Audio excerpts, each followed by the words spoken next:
Welcome to The Bid, where we break down what's happening in the markets and explore the forces changing the economy and finance. I'm your host, Oscar Pulido.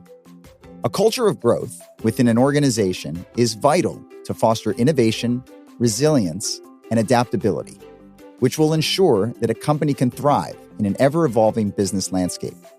Or so argues today's guest, Dr. Mary Murphy, social psychologist and author of a forthcoming book entitled Cultures of Growth. What I want leaders and investors to really know is that anytime you have two or more people together in your one-on-ones, in your team meetings, in your organization, you have a mindset culture happening there between you. The question is, do you know what that mindset culture is, and do you know how it's affecting you and everyone else around you? Mary has spent over a decade pioneering research on motivation and performance at Stanford and Indiana University. In her inaugural book, Mary unveils how to recognize an organization's mindset and strategically embed a growth mindset within its culture. She also shows how to discern the triggers that move you and those you work with along the mindset continuum, so you can create environments that shift you towards growth more often.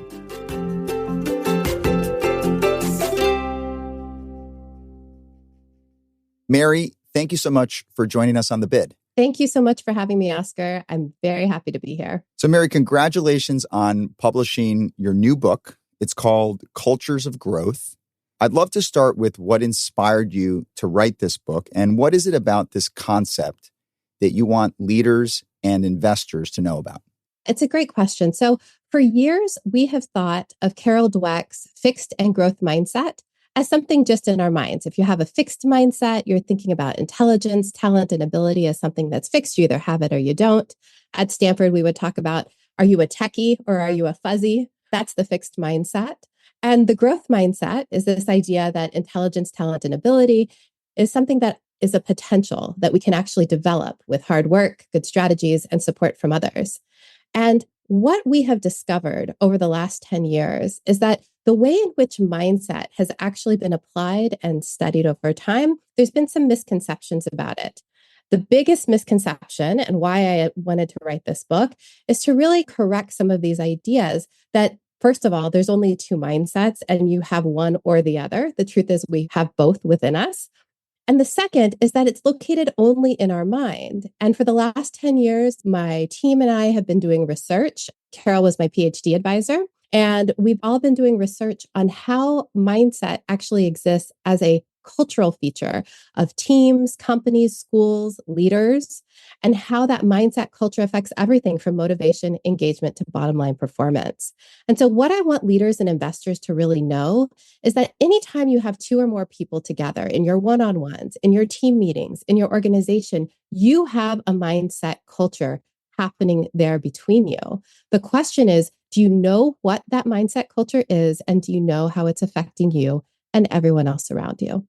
So, Mary, you said fixed mindset. You talked about a growth mindset. And then you also talked about this continuum that seems like you can move between the two. In fact, you said that both live within an individual. So just maybe go a little bit more into those concepts, which for some people might just be new terminology. So this growth mindset idea is a really powerful one. It influences motivation, engagement, performance, willingness to take risks. And the fixed mindset, if we think we either have it or we don't, I'm just good at math, and that's always been the case, or I'm terrible at math and I don't want to deal with that, right? We have that fixed mindset belief about ourselves. Oftentimes there's nothing we can do about it. It's relatively fixed. What we see is that these mindsets, we're oftentimes in our growth mindset and sometimes we're in our fixed mindset. And so what we know is that both mindsets exist within us and they exist on this continuum. And what moves us between our fixed and growth mindset is predictable and common situations, what I call mindset triggers. And it's really important for us to understand those mindset triggers, because that helps us understand when we're slipping more towards our fixed mindset and when we are actually engaging in more of a fixed mindset culture in our teams and in our interactions with others, and then what we can do to move ourselves back towards growth. And what are some of the cues or the markers that indicate that somebody's moving more towards that growth mindset? Because in listening to how you've described the two, I think I'd want to be in the growth mindset a bit more. And the fixed mindset sounds very limiting and not as ambitious. But what are some of those cues that tell you somebody's moving more consistently into that growth mindset? Well, we have two different levels of cues or situations that we look for when we're looking to see whether we're moving more towards our fixed or our growth mindset.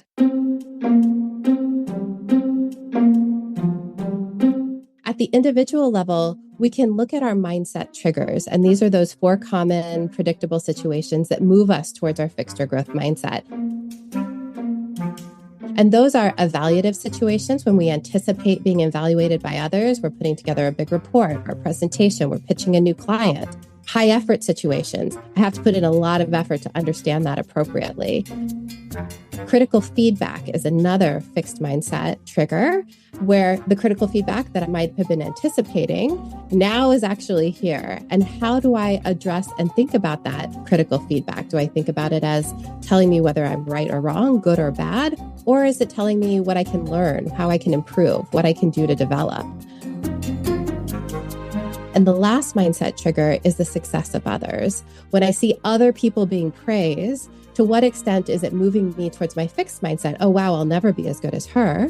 Or is it moving me towards my growth mindset, which is finding inspiration in her success and trying to figure out the strategies she used so that I can get as good as she is in the way that's authentic for myself. I'll also say that in fixed mindset cultures, what I'm calling these cultures of genius, the focus is primarily on star performers, this belief that there's just going to be some geniuses, some people crowned in these environments that are thought of as inherently more capable. And so we see a lot of markers in these environments that these cultures of genius are reifying and really praising and giving all kinds of power and status to these individuals, these geniuses in the environment. And so we can see, where do the good ideas come from? Do they come from everywhere, or do they just come from a few different individuals crowned as the genius in the context? And conversely, the main belief in this culture of growth is that given the right supports, everyone can develop and contribute. And so we look and we can see that there's structures, policies, practices, supports embedded in these organizations that actually support people's growth and development. And the reality is that just like in an individual, we have both mindsets within us. We do see that most companies don't just have a culture of genius or a culture of growth. It's oftentimes a mixture. And so understanding where we can move towards growth, both at the individual level and at the cultural level, that's where we're going to get the most success. And have you come across examples of organizations that live along this continuum? And maybe what are some of the characteristics that you see? Well, it's important to understand that when we're talking about culture, there is an argument among scholars and among practitioners around what culture is. Is it what we say we value, or is what we actually do on the ground? The best, of course, is when these things match, when we have very little or no what I call value implementation gaps. We've used AI algorithms where we've been able to scrape the whole Fortune 500, look at their mission statements, their websites. How do they actually describe themselves to the public in their own materials?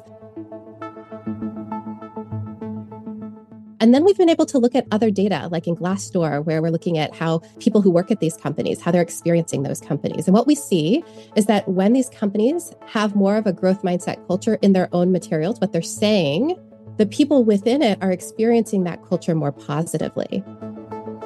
But we have to look deeper. We have to look actually at the behaviors that are on the ground to see if they're a match to what the company believes and what they value. What we have seen, putting this into practice, is that cultures of growth are really places where people are collaborating internally. There's strong norms around collaboration, strong norms around innovation and creativity. Mistakes are something that are understood, mined for their learning, and then shared widely so those mistakes aren't repeated in the context. There's a lot of risk-taking, there's resilience, there's agility. And we also see much higher levels of integrity and ethical behavior in cultures of growth because the whole organization and team is about learning and development. Whereas in these fixed-minded cultures of genius, what we see is not much collaboration. Why would I collaborate if I'm not going to get the credit? I'm really focused on trying to be the star, be seen as the star, and maintain that status. We don't see much innovation and creativity. Instead, we see people playing it safe, recycling what's been working in the past. We also see a lot of unethical behavior, like information hoarding or cheating. In order to be seen as the star, I know that information is power and I might not share it broadly with everyone else because I know that that gets me ahead in a culture of genius. And it's interesting because you go to school, you get a degree, you're doing all this learning to land a job at an organization. And the culture of growth mindset feels like the learning continues. You might feel working at one of these organizations that you're still in school. That's right. And you're iterating on work. There's trial and error. There's informed risk. And so a workplace either has that culture or it doesn't. And if it doesn't, what's your experience in terms of how to change that culture? What does that journey look like for a company that wants to move more in that direction? I want to be really clear that what I'm not saying is that we're just victims of our environment, right? The truth is that we're all culture creators. So that means we're all shaping our surroundings. And while you're right that it's going to take some time to shift an entire culture and that it's going to be a group effort that's needed for that, we're each going to play a role. But it's also true that those in leadership positions or with wider spheres of influence, they will have an outsized role in trying to shift the mindset culture of a team and of a company, broadly speaking. And so the key of how to start doing this in small ways is to start to look at everything through the lens of learning. How can I grow? How can I develop in each task and in each interaction that I have? We also talk about storytelling, trying to identify the places where I know I've occupied my fixed mindset and how's that held me back in some ways? How does switching to my growth mindset actually move me forward? What strategies did I use? How did that actually forward my ability to make progress towards my goals? So when you start with that storytelling, you're really communicating and creating a norm that these are the ways that we want to approach our work. These are the ways we want to approach our organization as a whole towards that growth mindset. Another thing I tell companies to do is to start thinking about your hot spots and your bright spots with regard to mindset culture. The hot spots are the places where we see really strong cultures of genius. They might exist on certain teams or in certain divisions. And where do we see the bright spots of these dynamic cultures of growth? And by understanding those bright spots, we can then understand how to spread the practices that make those bright spots within the organization actually spread over time. So that's a strategy we can use within organizations. The last thing I'll say is to conduct a cues audit. Look at your everyday practices and see where the fixed and growth mindset is actually being communicated, maybe even subtly. One example I like to give is how we give praise. So, Oscar, when you praise an employee, what do you usually say when they've done a great job? Great job and keep it up. That's right. Exactly. That's how I give feedback a lot of the times. But it also doesn't actually communicate what someone did well or what they should repeat, what you actually want to see the next time they do that. We can also help them understand what they did well and then challenge them to the next level. And that's going to move everyone towards their growth mindset. So I would then say, great job, keep it up. And what I really liked that you did is the following, and that is still positive feedback, but a little bit more specific and sends that individual maybe on a better path. 100%. And you mentioned a lot of the benefits to companies and employees that adopt a growth mindset. What about the investors in these companies? What's the value for them of organizations moving in this direction?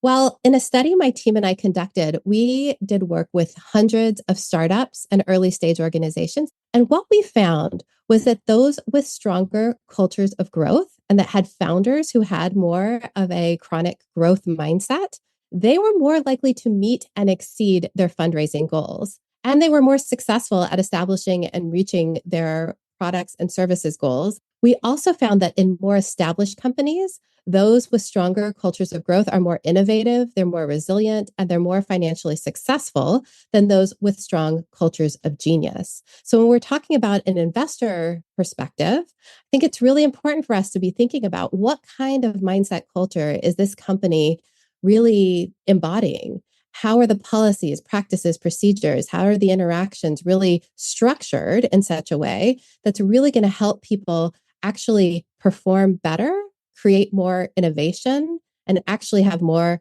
financial success than these fixed-minded cultures of genius? Mary, as you're talking about that, I'm just thinking back to something you said earlier about using AI to scrape the language that companies use to describe themselves and how that helps you decipher between more of the fixed mindset, the culture of genius versus culture of growth. Can you share a little bit more about what are some of the key words or phrases that you tend to find in one example over the other? we find some really interesting cues that you can tell, even an individual reading these mission statements, we have found can tell whether a company is more along the mindset culture continuum towards the fixed minded cultures of genius or the growth minded cultures of growth. What we find in differences, I'll give you some examples from some of these mission statements. In these cultures of genius, we see language like, we offer the highest performance opportunities. We're going to emphasize employees' talents and success. We're going to focus on results and only results rather than process. We're going to be an atmosphere of the best instincts, the best ideas, the best people. Really communicating, you either have it or you don't. And this is going to be the place where geniuses are going to thrive. The culture of growth sounds a little different. Culture of growth still cares about the highest performance, the highest outcomes. And in fact, we find they have better outcomes, but they're also talking about the growth and development of their people. So on their mission statements and on their websites, they say things like, we offer the highest growth opportunities. We're emphasizing employees' motivation and hard work. We are focused on results and process. We're an atmosphere that fosters a love of learning, creativity, passion, and resourcefulness. And we're going to be a place where you can come and do your best work because we're going to support you to do that here.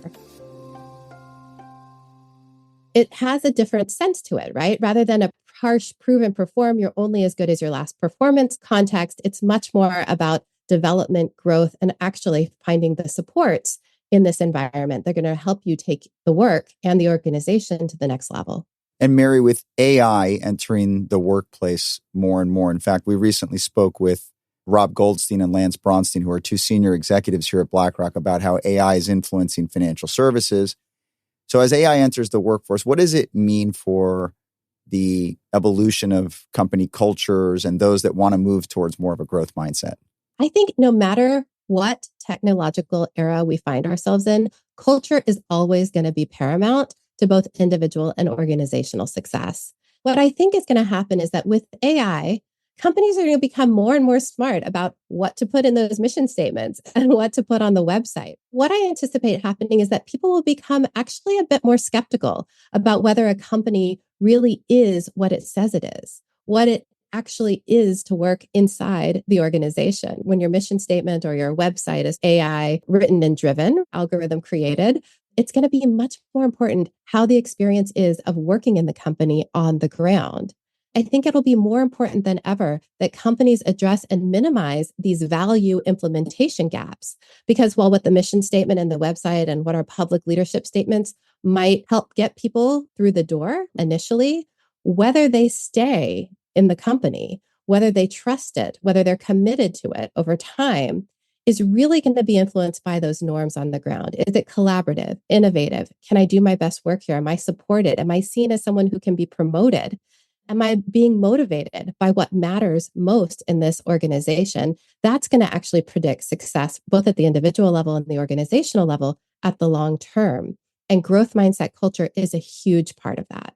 Employees are going to look for truth in labeling, it sounds like. They're going to want to make sure that gap that you talked about between what the language says and what the culture feels like is small or non-existent. As you were talking, Mira, I was thinking about very famous organizational psychologist Adam Grant, who I know has given you a nice testimonial for your new book. And he said something recently about how much better he feels about succeeding at something that initially he was not very good at versus something that maybe came easily. And as I listened to that, and when he said that, I'm thinking about, again, fixed mindset and growth mindset. Absolutely. Adam's work and his new book, Hidden Potential, is a fantastic read. It really does talk about this idea. What I talk about in my book around effective effort is this idea that a true growth mindset is really paying attention to where our skills and abilities are now and applying effort to move us in the direction of increasing or developing those skills and ability. The false growth mindset is this idea that you're just going to try hard, right? We hear a lot of this with managers or teachers who say, I'm sorry, this employee or this student, they just have a fixed mindset. There's nothing I can do about it. They just need to try harder. And what we're seeing in both what Adam's sharing and what we talk about with regard to mindset is that a true growth mindset isn't just about banging your head over and over, trying again and again in the same way. If you do that over and over, your head's going to explode, right? The wall doesn't move. And so what we really need to be focused on is effective effort. Is the effort that we are actually applying, is that effort actually moving us towards the goal that we're moving to? And so what Adam said, the things that don't come easy at first, I really enjoy the things most when I've had to try hard and when that effort has actually moved me towards some kind of learning, some kind of growth, some kind of development. It's moved me closer to the goal. That's effective effort in action. And that's a true growth mindset. And it goes back to organizations continuing the schooling that perhaps you've entered that organization with in the first place. So Mary, congratulations again on publishing your book, and best of luck as you go out and get the word out to more and more people. We appreciate you joining us here on The Bid. Thank you, Oscar. This has been fabulous. Thanks for having me. Thanks for listening to this episode of The Bid. Next up, I welcome back Bid favorites Ann Ackerley and Gargipal Chaudhry to celebrate International Women's Day and take a look at how women are increasingly recognizing the importance of financial independence and long-term wealth creation. Subscribe to The Bid and don't miss the episode. This content is for informational purposes only and is not an offer or a solicitation. Reliance upon information in this material is at the sole discretion of the listener. In the UK and non-European Economic Area countries, this is authorised and regulated by the Financial Conduct Authority. In the European Economic Area, this is authorised and regulated by the Netherlands Authority for the Financial Markets. For full disclosures, go to blackrock.com/corporate/compliance/bid-disclosures.